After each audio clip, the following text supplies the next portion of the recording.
반갑습니다. 시험 치르느라 고생들 많이 하셨고요. 어떻게 좋은 성과 있는가 모르겠습니다. 이번 기출문제 어떻게 나타났는가 전반적인 흐름 살펴보도록 하겠습니다. 먼저 그 전체적인 그 출제 빈도, 단원별 빈도를 먼저 살펴보도록 하겠는데요. 전체 그 20개 문제의 배열 양상, 이걸 보시면은, 문법이 크게 2문제, 그리고 국어 생활 부분에서, 6개면은, 예년에 늘 출제됐던 평균치, 그 정도 선 나오고 있죠. 전반적으로 다 똑같습니다. 한자의 경우에 3문제 나오고 있고, 그 다음, 글과 독해, 여기서, 6문제 정도가 이제 평균치라고 할 때 2문제 정도 조금 더 출제된. 근데 이와 같은 것은 이미 앞서 출제됐던 7급이나 또는 상반기 시험, 이런 것들, 통해서 살펴볼 때 대략, 비슷한 선에 놓인다 보겠습니다. 문학 같은 경우에도 비유, 수사법을 묻는 문제, 한 문제, 딱히 문학 장르 그 자체에 대한 이해, 많이 요구된 문제는 없었다는 거죠. 그리고 문학사, 아주 오랜 전통 그대로 전혀 출제되지 않고 있습니다. 자, 앞에 있는 것이, 이건 그 A형 문제를 기준으로, 문항번호 이렇게 배치를 해본 것입니다.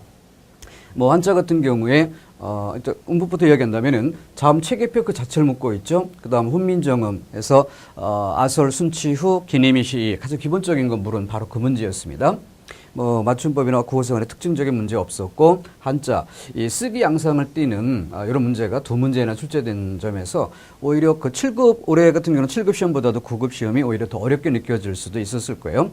하지만 이 역시 그 부수를 매개로 추리하는 이런 방법으로 답을 낼 수 있다는 점을 주목하시면 될 겁니다.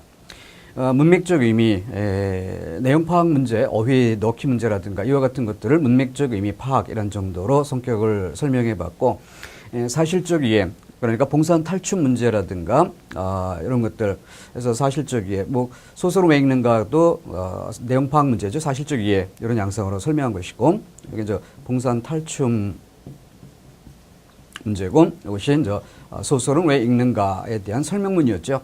다음 소설상 특징, 자료는 수필이었어요.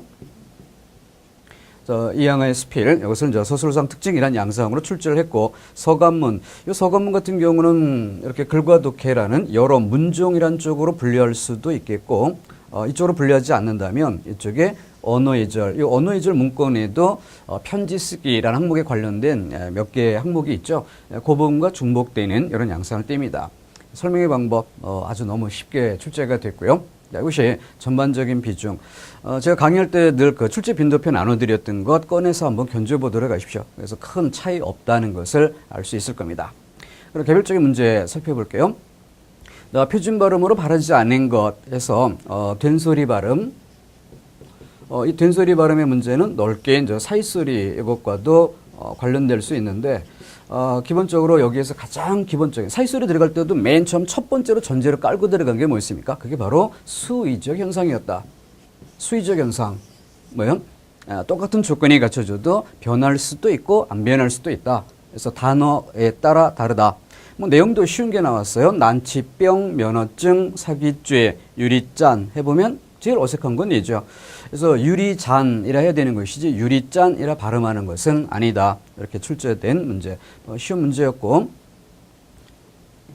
빨리빨리 안 넘어가는군요. 다음 두 번째 문제. 문제의 의미가 모호하게 해석되지 않는 것.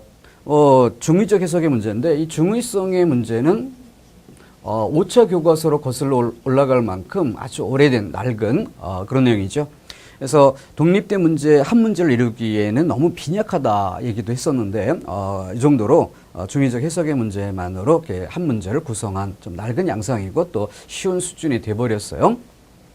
여기서는 늘 해봤던 것처럼 아가는 웃으면서 이렇게, 그래서 아가가 웃다, 웃으면서 들어오는 엄마, 그러면서 웃으면서 들어오는 엄마. 그래서 웃으면서 들어오다, 바로 이 가운데 부분이 아가에 대한 소설인가 아니면 엄마에 대한 수식인가, 이런 문제.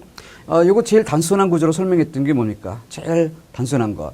그래서 사람들이 많은 도시를, 그러면 사람들이 많은, 앞으로 끊으면 뭐가 된다고 했어요? 대도시. 많은 도시를 뒤로 끊으면 여러 도시를. 그래서 큰 대자와 많을 따자로 구별했던 바로 그 문장의 패턴이죠. 구조적 중의성의 문제였고, 여기는 귤과 토마토 2개라고 했을 때 이 2개의 의미를 귤과 토마토를 묶어서 두 개 이렇게 생각할 것인가? 아니면 귤과 끊고 토마토 두 개 이렇게 볼 것인가?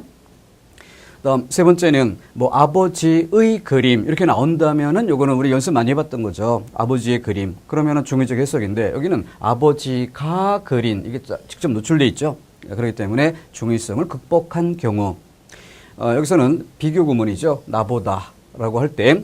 그래서 나보다라고 할 때 나와 견주는 그 대상이 그의 이게 나보다와 견줄 대상인가 아니면 축구 이게 견줄 대상인가. 그래서 그를 이야기한다면 내가 축구를 좋아하는 정도 그이가 축구를 좋아하는 정도 이렇게 견주게 되지만 축구와 나를 견주게 된다면 그이가 나를 버리고 축구를 선택했다 이런 뜻이 된다는 거죠. 이 부분은 우리 그 예문도 똑같은 예문 또 해봤던 거잖아요. 그때는 축구가 아니고 비디오였죠. 그래서 그이는 나보다 비디오를 더 좋아한다 해서 여러 문제 다 연습해봤던 것을 그대로 출제된 모습입니다.